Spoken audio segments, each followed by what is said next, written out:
Well, it's a very hard question to figure out how much employment will respond to a rise in labor costs. And it clearly depends upon the kind of worker. For high-skilled workers, a rise in labor costs doesn't make much difference. For lower-skilled workers, employers are more responsive and will cut back employment more. On average, my best guess is a 10% rise in labor cost. Everything else the same, nothing else changing, will lead to about a 3% drop in employment in hours.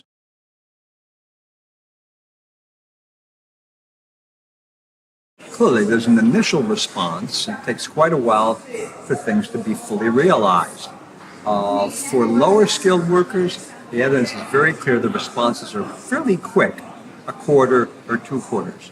For higher skilled workers, it takes much longer. I mean, think about professors.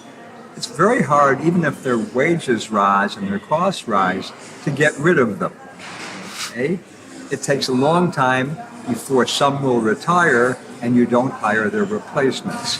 So it depends very, very much on the skills. But on average, perhaps half of any adjustment will be made up in 6 months.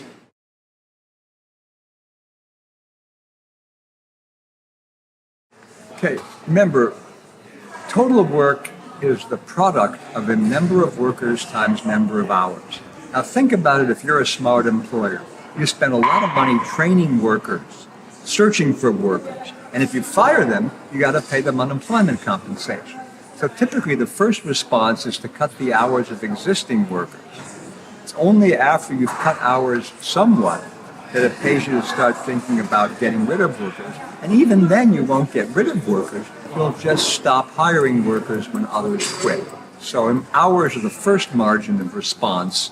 Employees are the second margin of response. And within that margin, you'll work off the margin of non-replacement rather than firing people.